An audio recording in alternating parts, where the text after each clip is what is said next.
integración, o sea, la palabra lo dice, que es un proceso. Integración es un proceso. Un proceso que te permite encontrar una función. ¿Sí? Una función. Pero no es una función única. Es en realidad muchas funciones. ¿Entienden por qué? ¿No? A ver, sí. A ver, vamos a aclarar esto. Porque, fíjense, si yo les pido a ustedes la integral de x cuadrado de x, ustedes me dicen que la integral es x al cubo sobre 3 más 0. Es decir, el resultado de la integral es una función f de x igual a x al cubo sobre 3 más 0. Pero esta función no es única. ¿Se dan cuenta por qué no es única? ¿No? ¿Ah? No, ni siquiera, no es por eso. Por la constante. ¿Ves? Porque esta constante puede ser cualquiera. Es decir, yo puedo decir que sea f de x al cubo más 1. Y esa es una función.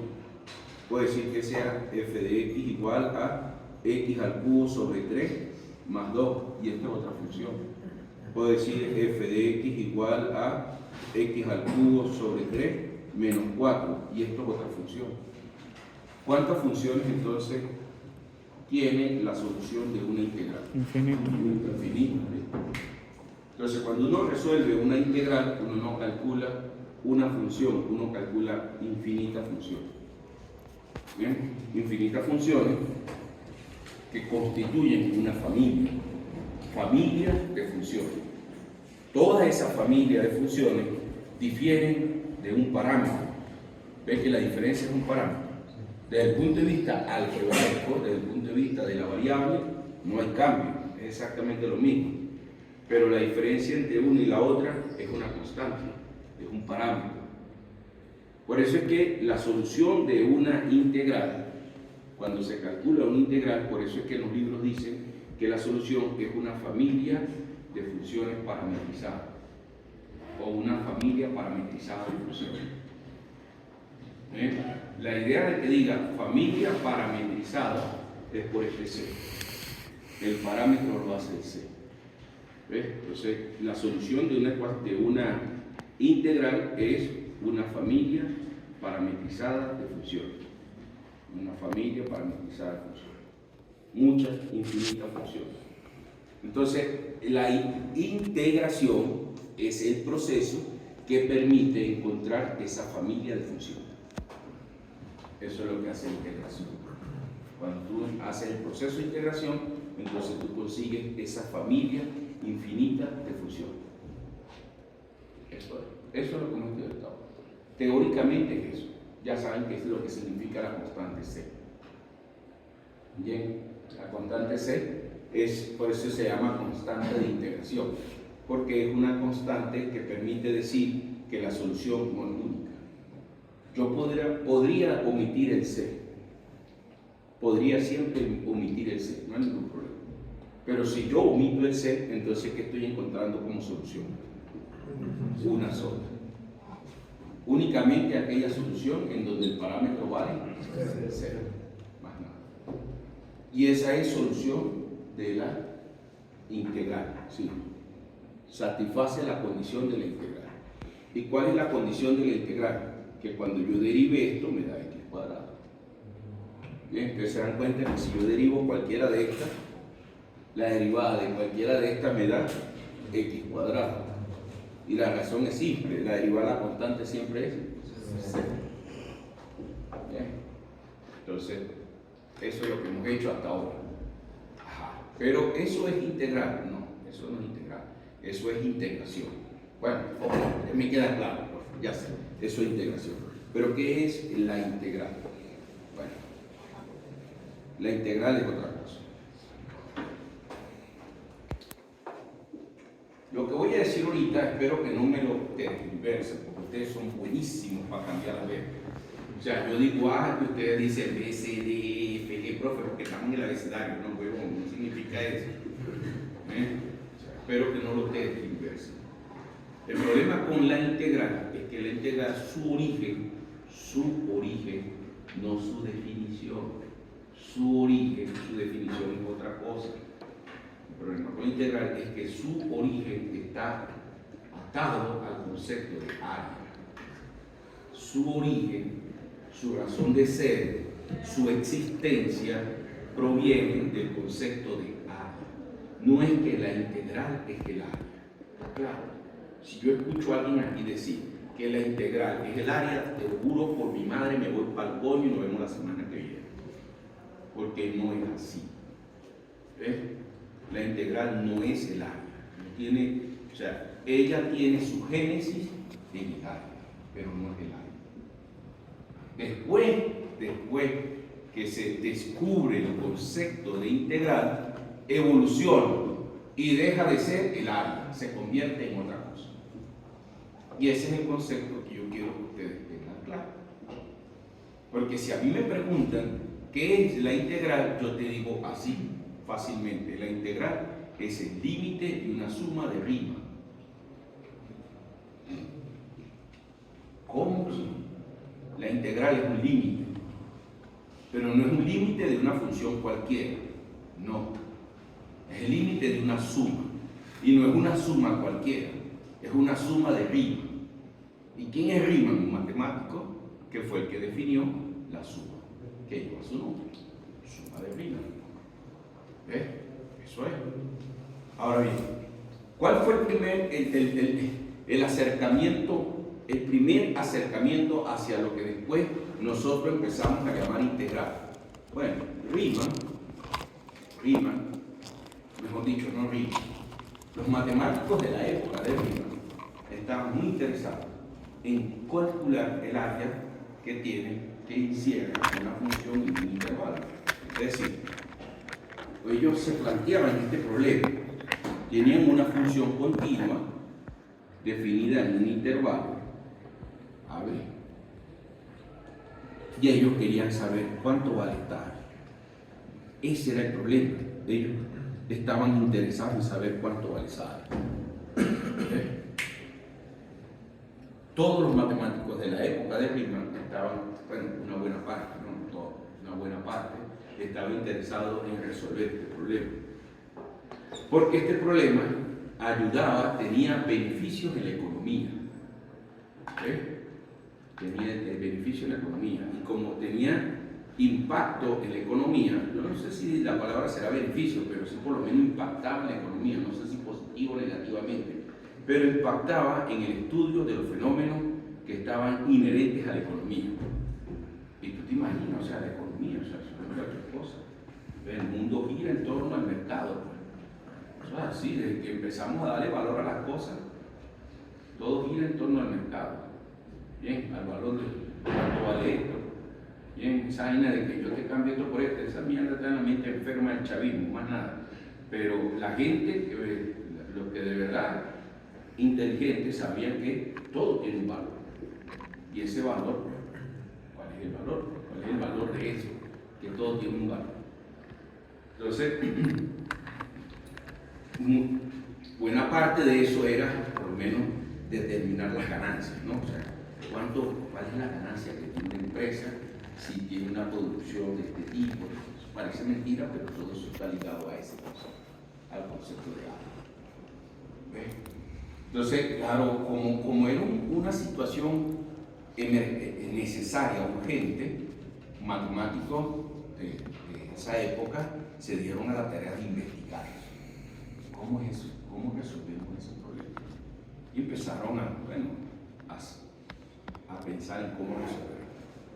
Bien, bueno, había unos que decían, mira, no, yo agarro y pongo un punto medio aquí, entonces tomo el punto medio.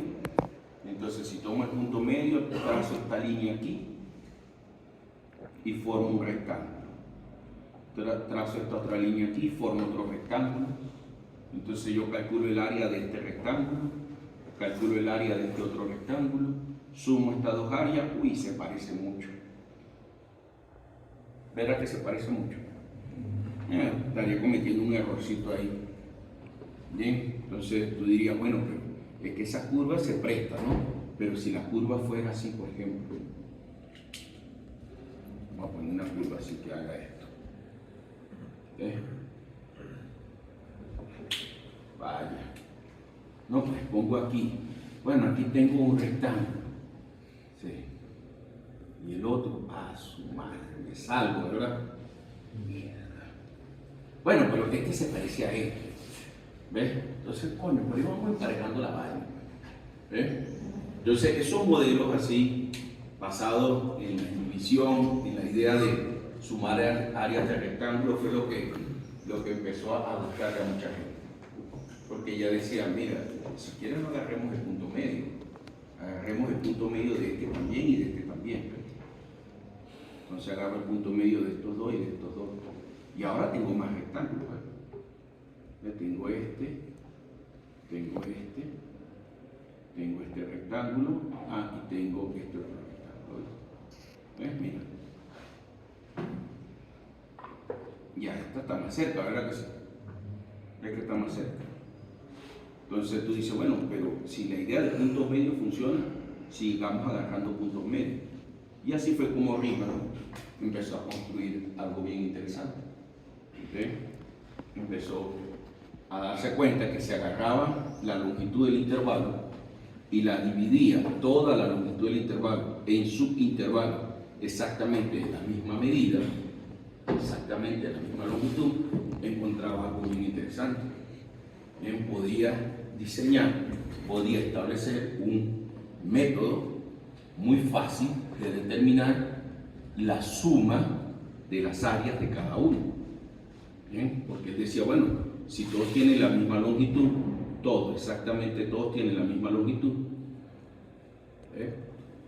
agarraba todo, este intervalito aquí tiene la misma longitud que este la misma longitud, todos tienen la misma longitud. Yo aquí lo estoy dibujando de repente uno más grueso que otro, pero todos tienen la misma longitud.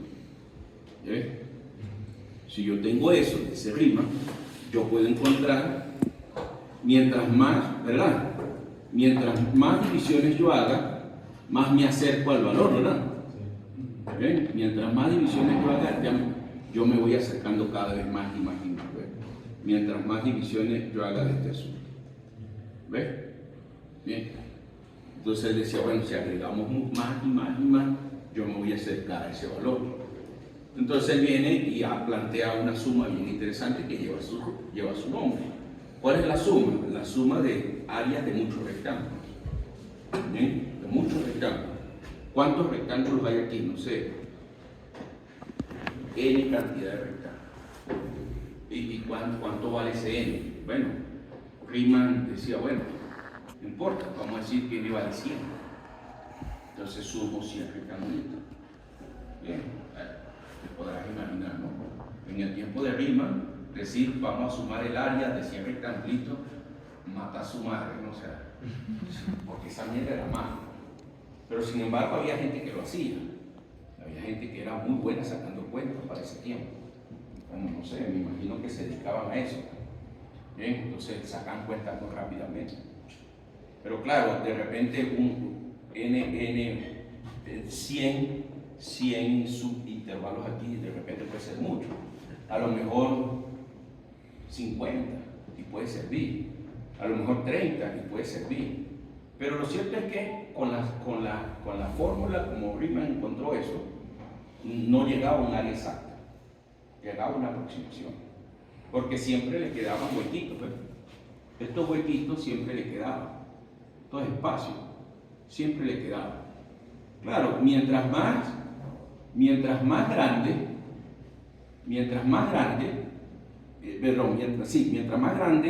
o no sé más grande, yo creo que mientras más pequeño, que es lo mismo que decir, mientras más intervalos haya, ¿verdad? Mientras más pequeño esto quiere decir que más subdivisiones hay. Mientras más subintervalos haya, pues entonces estos espacios se van cada vez completando. Bueno, pero decían, bueno, no hay problema, pues tenemos una aproximación, eso funciona. Bien, si tengo una empresa increíblemente grande y yo lo que quiero es una aproximación para no perder, también me sirve. Y eso errores le van a aparecer como triángulos rectángulos, ¿no? Pero no claro, todos son triángulos rectángulos, todos. No, triángulos rectángulos, todos son rectángulos, todos. No, todos son puros rectangulitos. Pero la Claro. parte de los errores. ¿Ah? La parte de los errores. Ah, pues parecían unos triángulos, parecen, porque recuerda que un lado es una curva, ¿no? Por supuesto que sí, si lo hacemos muy pequeñito, la curva ya no es curva, sino que es una recta, ¿no? Pero sigue siendo una aproximación. Eso no lo va a entender nunca la inteligencia artificial, pero nosotros sí. Ahora, la inteligencia artificial te lo hace creer que lo sabe, ¿bien? Pero tú sabes que ella no lo sabe. Y tú le engañas a ella diciéndole, sí, es verdad, tú lo sabes, pero tú sabes que no lo sabes. ¿Bien? Es así. Entonces, el asunto viene, ¿verdad? Dicen, bueno, ¿de dónde viene esa suma de Riemann? Bueno, fíjense, yo voy a agarrar, ¿bien? Voy a agarrar, claro, yo por la forma como lo estoy colocando, a ver, ¿cómo me interesa más? Porque siempre tengo aquí la elección del objeto. Si tomo el primero, tomo el segundo, tomo cuál. Vamos a tomar el primero. ¿Bien? Sí, vamos a tomar el primero. Aquí ¿ves? Fíjate este es el valor, ¿ves este rectangulito aquí? ¿Ves? Este es el valor que toca la curva. Te das cuenta que el límite inferior, el límite inferior de este subintervalo, este límite inferior, ¿verdad? El extremo inferior. El extremo inferior de este subintervalo toca la curva. ¿Ves? Y lo mismo pasa aquí, ¿verdad que sí? ¿Ves? El extremo inferior de este subintervalo es el que toca la curva. Y este también es el que toca la curva. ¿Ves? Se dan cuenta que cada uno de los límites inferiores de cada subintervalo es el que toca la curva. Claro, porque aquí estamos inscribiendo dentro del área, estamos inscribiendo los rectángulos. Bien, ahora, si yo lo hago al revés, si hago que el límite, el extremo superior del intervalo toque la curva, entonces los rectángulos van a quedar por fuera, ¿verdad que sí? Entonces va a ser por exceso. ¿Ves? Entonces yo voy a construir rectángulos por exceso. ¿Ves? No estaría mal, honestamente no está mal. Si es por exceso, si es por defecto, no está mal. Solo que voy a tener una aproximación. Si tomo esta, tomo una aproximación inferior, y si tomo el otro, tendría una aproximación superior. Pero una aproximación en fin. Superior, inferior, igual. Darboux, no sé cómo se pronunciará esa miércoles, pero así se llama él. Hablaba de suma superior y suma inferior. Bien, él hablaba de eso. Entonces él decía, porque Riemann no era el único, había más gente haciendo eso. Y Darboux decía, bueno, si yo calculo toda la suma inferior, y después sumo toda la superior y hago la diferencia entre las dos, tendría una aproximación del error que se comete en la aproximación, ¿verdad que sí? Y Darboux planteaba una hipótesis bien interesante. Él decía, si esa diferencia entre la suma superior y la suma inferior, si esa diferencia se va a cero, entonces yo voy a tener el área perfectamente calculada, ¿verdad que sí tiene sentido, no? Sí. Claro, si la diferencia entre ellas dos cada vez se va haciendo cada vez más pequeña, ya no hay diferencia entre las dos sumas, significa que ese sería el valor de esta área. Ese es el método de Darboux. Bien, el plan de ese método. El Riemann estaba por otro lado y decía, bueno, no, yo no voy a, porque esa mierda está sumando por arriba, por ahí no me gusta. Entonces yo lo voy a hacer más bien, voy a agarrar estos intervalos, los extremos inferiores, ¿verdad? Este sería el x sub 0, ¿bien? Para comenzar con el A, después vendría el x sub 1, ¿bien? Después vendría el x sub 2 y así, ¿no? El x sub 3 y así va. Entonces, claro, en el intervalo, fíjense ustedes, aquí tengo el intervalo, vamos a llamar el intervalo que se forma con x sub 0 y x sub 1. ¿Ves? Y aquí tengo, y así voy, cada uno. Claro, en el intervalo x sub 0 y x sub 1, ¿con quién estoy calculando? ¿Quién de los dos está tocando la curva? El x sub 0. ¿Ves? Y así. Claro, este intervalo, como es el primero, la primera longitud, ¿ven? Vamos a llamarlo delta x sub 1. sea, la distancia, es decir, delta x1 es x sub 1 menos x sub 0. Es una longitud. ¿Ves? Delta x1 es una longitud. ¿Ves? Y así voy. ¿Ven? Aquí por lo menos tendría, no sé, vamos a ponerlo aquí, en este sitio. Por allá bien lejos. Aquí sería el x sub y este sería el x sub i más 1. ¿Ves? Entonces este sería el delta x sub i. ¿Sí? El que se encuentra en este lugar. ¿De acuerdo? ¿Bien? Bueno, perdón. Aquí sería delta x sub 0. Porque se le pone el nombre del extremo inferior. ¿De acuerdo? ¿Ok? Comenzamos. Entonces, ahí empezamos a ver, para no cometer ningún error más adelante, porque esto tengo que plantearlo muy bien de manera que todo cuadre. De igual 1. Entonces, tendría x0, xy menos 1, xy. Bueno. Entonces no, lo vamos a hacer más bien por exceso y no por defecto. Eso, por exceso y no por defecto. No lo vamos a hacer así, lo vamos a hacer así.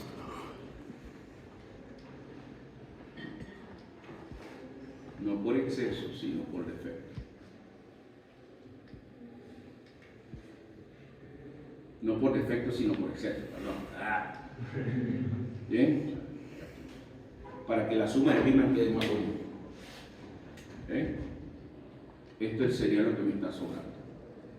Entonces yo voy a usar, no va a ser el extremo inferior, sino el extremo superior.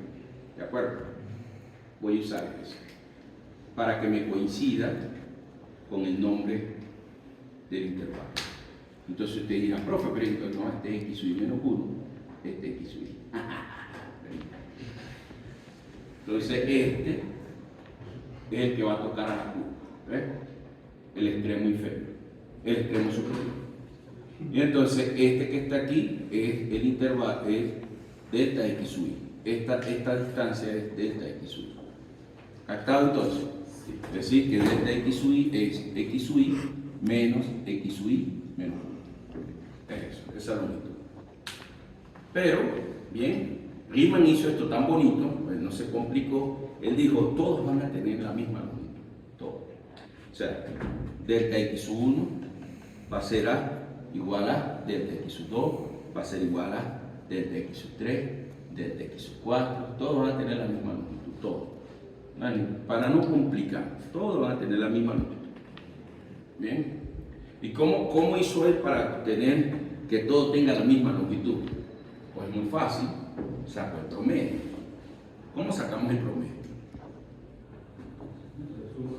Claro, dice, exacto, pero aquí no vamos a sumar, ¿verdad que no? Aquí tomamos la distancia, la longitud que mide A y B. ¿Cuánto mide esta longitud entre A y B? ¿Cuánto mide eso? B menos A, ¿verdad? B menos A. Si lo divido entre 2, ¿cuántos subintervalos tendría entonces? 2, ¿verdad?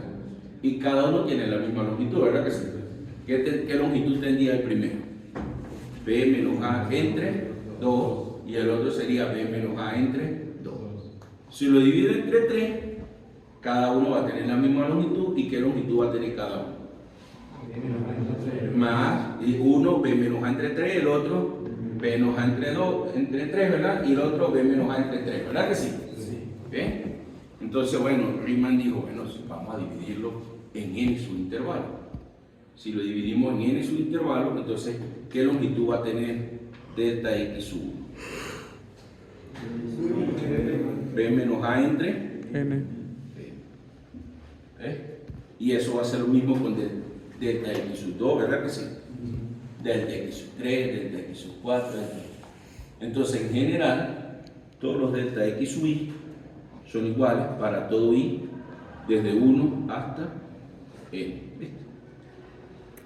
¿Viste cómo hacemos matemáticos para no complicarse, verdad? O sea, como va a ser igual para delta x1, delta x2, delta x3. Entonces el matemático coloca una puta ahí, ¿verdad? Y dice, todos son b menos a entre n, con i desde 1 hasta... ok, yo pensé que ya no estaba usando la muleta. Y yo dije, ya no usa muleta. Entonces, esa es la longitud del intervalo. Cada intervalo tiene esa longitud. Cada uno. ¿Viste? Y por supuesto, Riemann calcula la imagen, la longitud. ¿Qué altura tiene este intervalo? La altura. Lo voy a dibujar. ¿Qué altura tiene este intervalo? F de x sub i, claro, ¿verdad que sí? Claro, esa es la altura que tiene ese intervalo. ¿Ves? Si esta es una función f, entonces f de x sub i aquí, ¿verdad? Sí, acá. F de x sub i es la altura de este intervalo. Entonces, los f de x sub i son ¿qué? La altura de cada rectángulo. Yo dije intervalo, coño, disculpen ustedes. La altura de cada rectángulo, ¿verdad que sí? ¿Y qué será entonces la base de cada rectángulo? B menos A. Esta Delta. delta x sub i, ¿verdad que sí? Eso es. Entonces, cada uno de estos rectángulos tiene base delta x sub i, que es b menos a entre n. Y cada uno de estos señores que están aquí, cada uno de estos rectángulos que está aquí, tiene altura esta. Entonces, ¿cuál será el área de este rectángulo a sub i? Exacto, entonces el área a sub i es igual a base por altura, ¿verdad que sí? La altura es f de x sub i y la base es delta x sub i. ¿Ves? Entonces aquí tengo base y altura de cada uno, ¿ves? Claro, y aquí es donde viene la suma de Riemann. ¿Qué dice Riemann entonces? ¿Cuál es la suma de Riemann? La suma de Riemann es esta, la suma desde i igual 1 hasta n, todas las divisiones que tiene, de f de x sub i por delta x sub i. ¿Viste? Esa es la suma de Riemann. ¿Bien? ¿Qué está sumando ahí? El área de todos los rectángulos que se encuentran ahí por exceso en esa área. Desde i igual a 1, sí. No, este es i. Desde i igual a 1 hasta i. ¿Ves? Es eso. Entonces, claro, esto que está aquí me da el valor exacto. No, ¿verdad? ¿Qué es lo que me da ahí? Una aproximación. Una aproximación. ¿Ves? Esto es lo que se conoce como la suma de Riemann. Esta es la suma de Riemann. Se escribe, pero se pronuncia Riemann. Se escribe Riemann, pero se pronuncia Riemann. No una doble M ahí, ¿no? Suma de Riemann. Esa es la suma de Riemann, pero la suma de Riemann me da una aproximación, no me da el valor exacto del área. Pero ¿qué pasa entonces? Y ahí es donde viene la parte interesante. ¿Qué pasa si yo hago que cada vez haya más subdivisiones? Más subdivisiones. Entonces, claro, se va reduciendo ese error, ¿verdad que sí? Claro, se va reduciendo este exceso de aquí, cada vez se va haciendo más pequeño, esto se va reduciendo, y entonces vamos a encontrar el valor del área. ¿Ves? Una aproximación. Entonces, ya no será una aproximación, ¿no? Pero para estar seguro que no sea una aproximación, entonces n tiene que irse hacia dónde? Hacia el infinito. Hacia el infinito. ¿Ves? Entonces, tomamos el límite cuando n tiende hacia el infinito de la suma de Riemann, de la suma desde i igual 1 hasta n de los f de x sub i por los delta x sub i.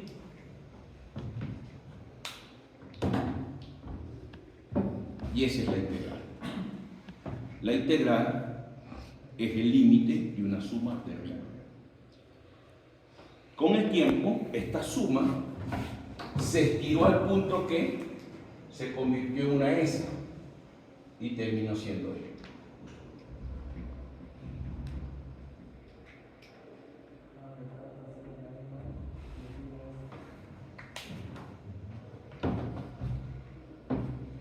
Desde A hasta B, porque es justamente el área entre el intervalo desde A hasta B. La función sigue siendo la misma función y los delta X sub Y se transformaron en el diferencial de X. Y eso es. Por eso a mí me preguntan, ¿qué es una integral? Y yo digo, bueno, la integral es el límite de una suma de prima. ¿Es eso? La integral es el límite de una suma de prima. Eso es lo que es el límite de una suma de prima. Claro, por supuesto que una de las cuestiones que hubo que comprobar es que ese concepto coincidiera con los conceptos que tenemos de área. Por ejemplo, fíjense ustedes, voy a tomar esta función. F de X igual a X en el intervalo desde A hasta B. ¿Bien? Suponiendo A y B positivos, ¿no? Vamos a dibujar eso. Vamos a dibujar esta función en este intervalo A. Esta es la función f de x igual a x. Vamos a suponer que este es el A y este es el B. Y este es el A. ¿Me puedes decir qué figura es esa? No. Primo. No.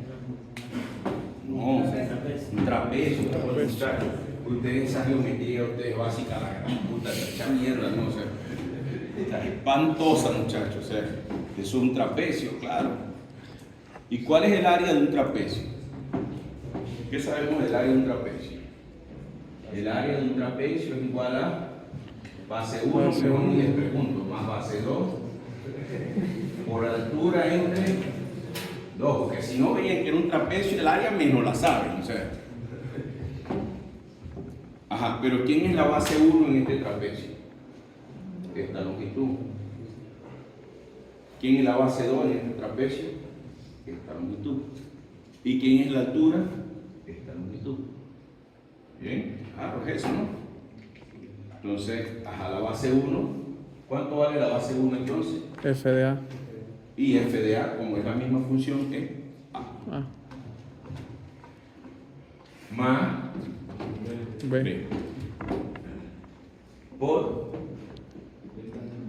Diferencial de B menos A. ¿Verdad? Claro, porque H es B menos A. Sobre 2. ese es el área de ese trapecio. Pero entonces vamos a aplicar este concepto. Y deberíamos obtener este resultado. Debería ser así. Entonces vamos a aplicar ese concepto. ¿Cómo aplicamos este concepto? Bueno, tengo que hacer, para poder aplicar, vamos a usar una suma de ritmo. Una suma de ritmo. Vamos a usar una suma de ritmo. Pero para usar la suma de ritmo, ¿qué necesito? El intervalo lo tengo, ¿verdad que sí? A ver. O sea, en realidad lo que necesito definir es la longitud de cada subintervalo, ¿verdad? ¿Cuánto vale delta x sub y, ¿verdad que sí? ¿Y cuánto vale delta x sub y? A menos B. B menos A. B menos A entre n, ¿no? Eso es lo que vale delta x sub y, ¿no? Bien, espérame. ¡Ay, profe! No hay que el intervalo a ver. ¿Eh? ¿Y cuánto vale x sub 1? No, x sub 1 no, perdón, x sub 0. ¿Cuánto vale x sub 0? Muy bien. Perfecto. Ese es x sub 0. Bien, porque es el primero, ¿no? Bien. ¿Y cuánto vale x sub 1? Nada, pues esa vaina. sea más creativo. ¿Cuánto vale X1? A más X1. A más. X1. No, A más X1. B de X1. claro. A más. ¿Verdad que sí? Sí. Lo que vale A más este pedacito, ¿no? Sí. ¿Verdad que sí? Sí. Claro, para que caiga en X1, ¿verdad? ¿Y cuánto vale ese pedacito? B menos A sobre B menos A sobre N. ¿No es así? Sí. Claro. B menos A sobre N. Ajá, entonces, ¿cuánto vale X1?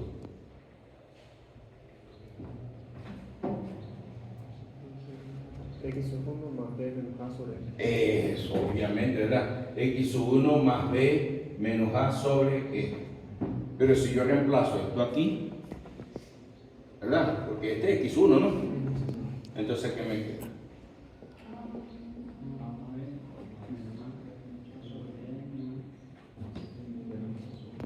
No. Ok, entonces me queda A más 2 que multiplica A. Perfecto. ¿Cuánto vale X3 entonces? A más 3 veces, claro, lo captaron, ¿verdad? Menos A sobre N, claro. Eso es X3. A más 3 veces B menos A sobre N. Claro. ¿Y cuánto vale X sub I entonces? A más I por B menos A sobre I. Entonces, ¿cuánto vale F de X sub I?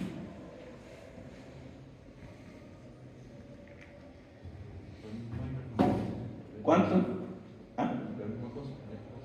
Claro, porque sí.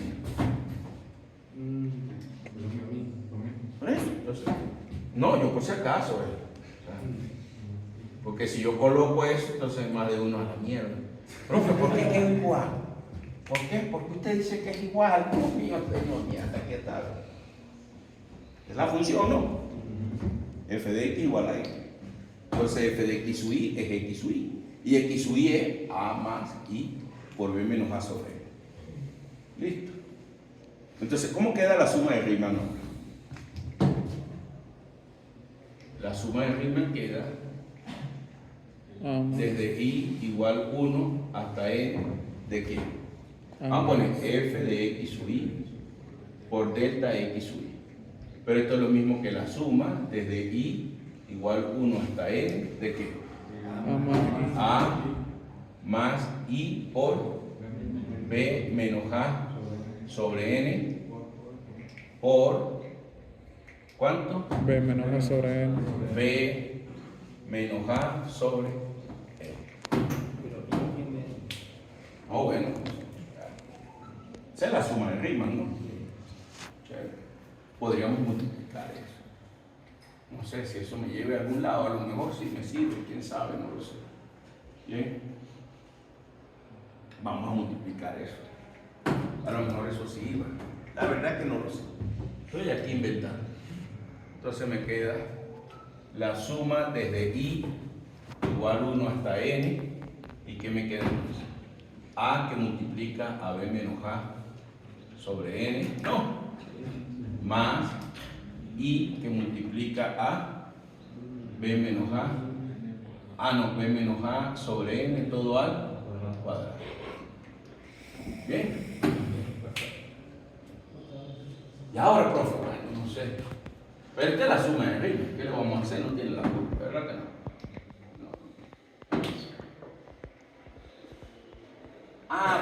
Bueno, pues podemos utilizar, por ejemplo, propiedades de la sumatoria, ¿verdad que sí? Hay propiedades de la sumatoria que me dice que yo puedo separar una suma, la puedo separar en dos sumas. Una suma, la suma de una suma se puede separar en dos sumas.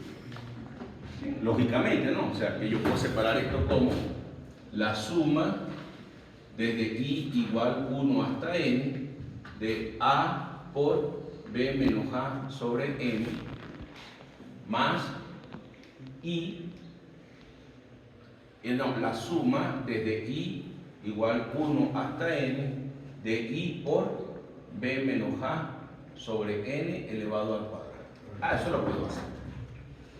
¿Bien? Pero fíjense ustedes una cosa, ¿no? Observen esto. Esta suma depende de i, ¿verdad que sí? La variable es i. ¿Ven?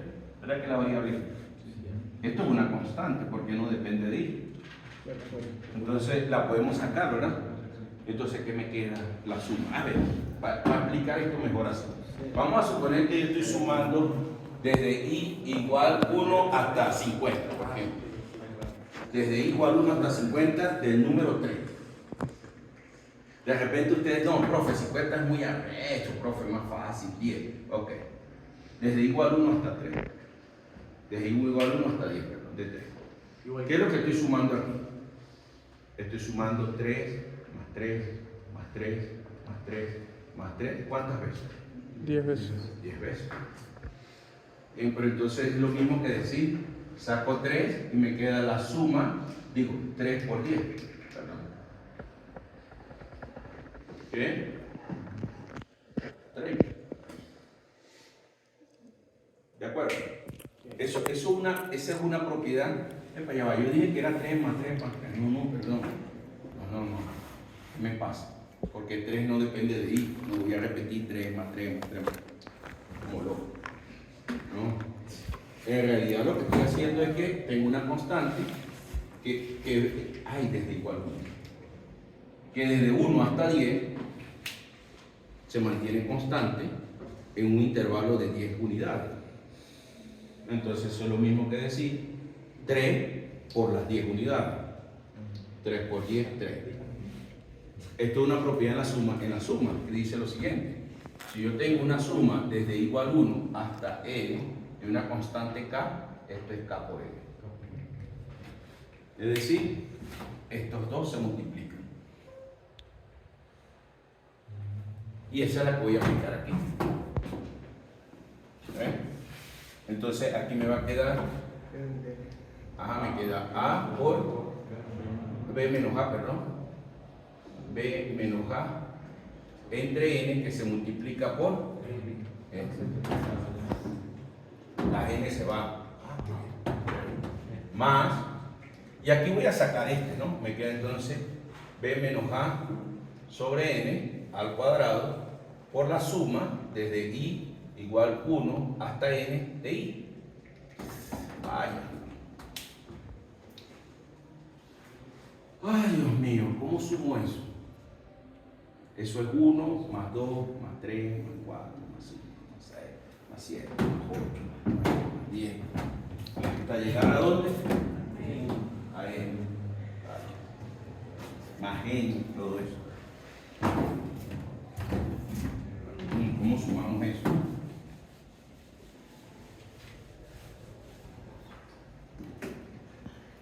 Eso es una propiedad que tiene la suma. Es la suma de los primeros números naturales. Es 1 más 2 más 3 más 4 más 5 más 6. Eso es lo que estoy sumando aquí. No, es otra cosa.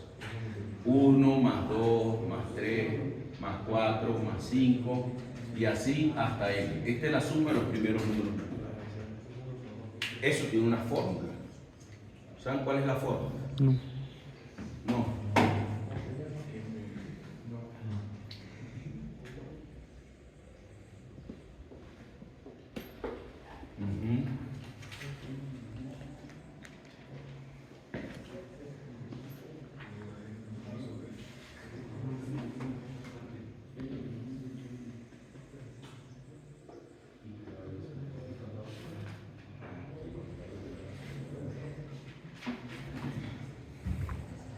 ¿Por qué traen teléfono para acá?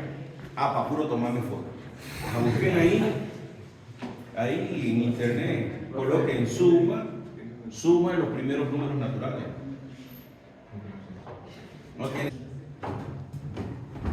Entonces, esta fórmula, pero vamos a aprender a aplicarla, porque si no, no volvemos una. Esta fórmula se aplica así. La suma desde i igual 1 hasta n de i es igual a n. a n por n más 1 sobre 2. Entiendan algo. La i es la variable de la suma, es decir, yo puedo poner aquí X.